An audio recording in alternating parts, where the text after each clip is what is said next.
Testing, testing.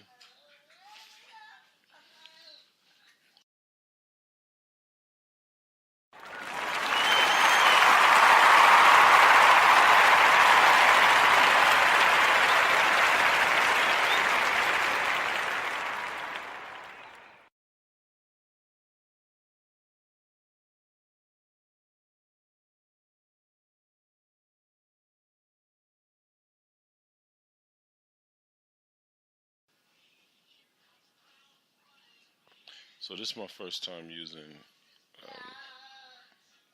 podcasts. This is a very new and quite interesting tool that I'm deciding to take a stab at it. So I'm here. It's 8:40 in Southern California. Here, I'm with my autistic son Amir, or my son that's been diagnosed with autism. So that in itself is quite a challenge, but also a blessing. And the line of work that I'm in, that actually involves, helping people reentry for formerly incarcerated individuals, or better said, individuals and families impacted by incarceration. So that could include women, children, mothers, dads, uncles, aunts, grandmothers, grandpas.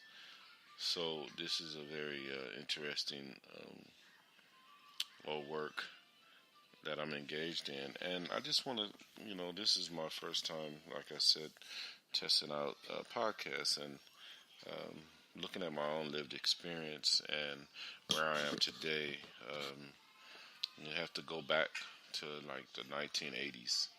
The 1980s when the Crips and the Bloods, we were at war, and the gangs still exist today, but at the level that it was in the 80s was it's quite alarming, quite interesting in the sense that, there were so many of us young people, ages ranging from, as young as 13, 12, 13, 14 years old, carrying guns, carrying semi-automatic and automatic weapons by the late 80s,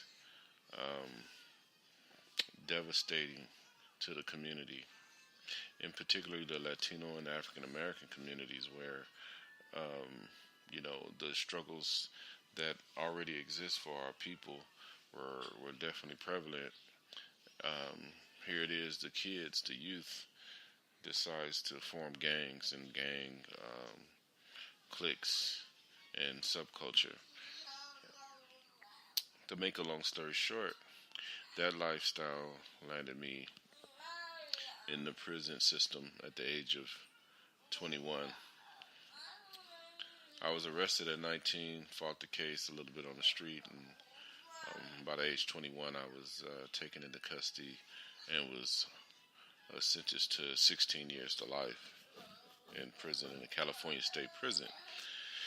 During that time, initially my first few years in prison, I was still, the same mentality of a thug gang member, and got myself into a lot of trouble. Found myself in solitary confinement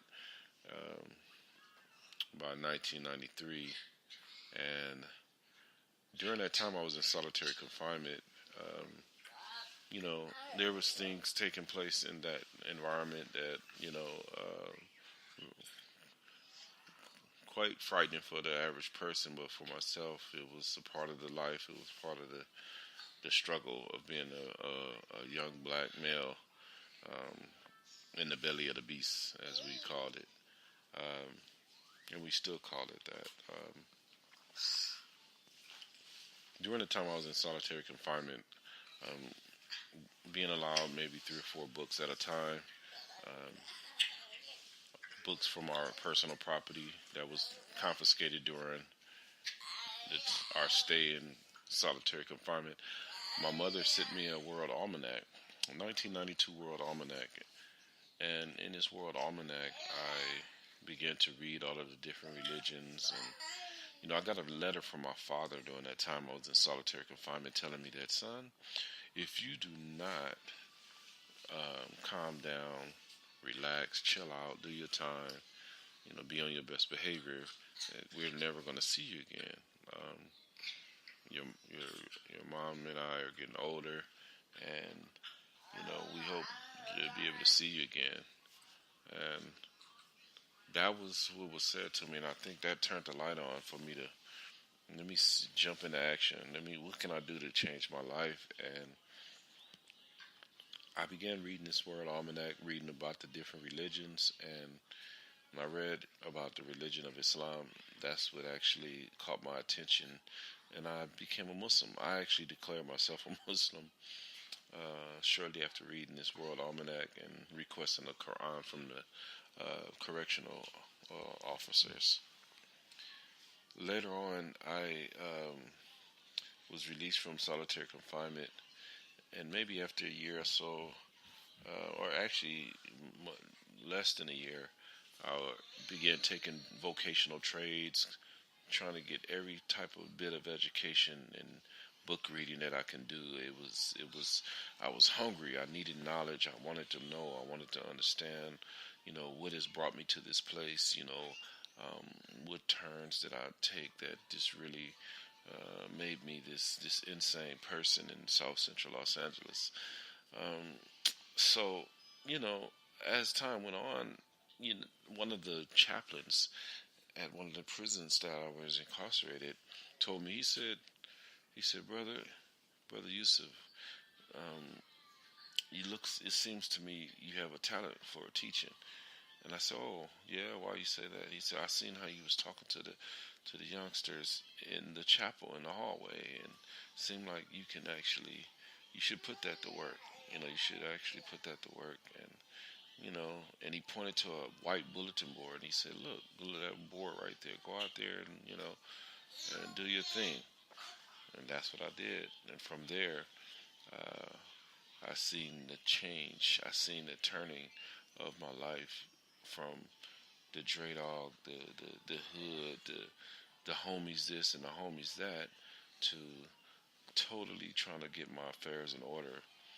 And first and foremost with my creator, and then secondly with people. And this is how I came to form the organization that folks know about as the Timeless Group. So the Timeless Group was formed inside Avenal State Prison, and to this day is still a viable program since 2009.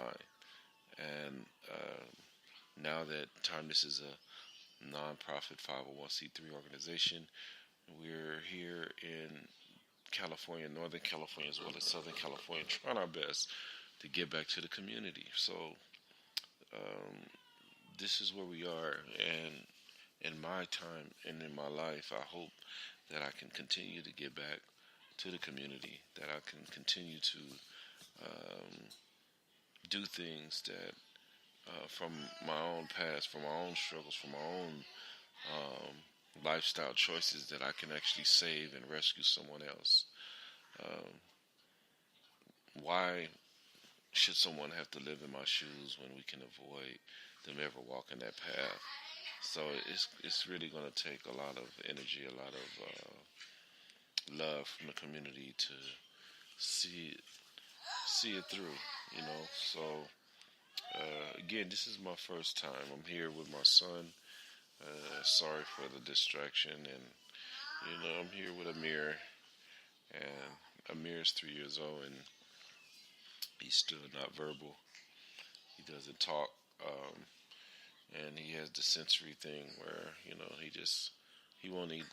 His diet is really off, and he doesn't eat a lot of different foods. He's very picky, and you know, um, I pray that he gets better with therapy and treatment and diet. Just waiting for him to speak that first word. Hey, daddy. Hey, daddy. So right now he's making, he's vocal, lies in sounds and things like that, but he's not talking. So this is me, Brother Yusuf Wiley.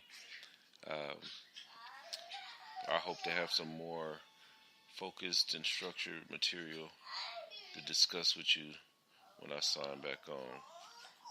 Peace and much love.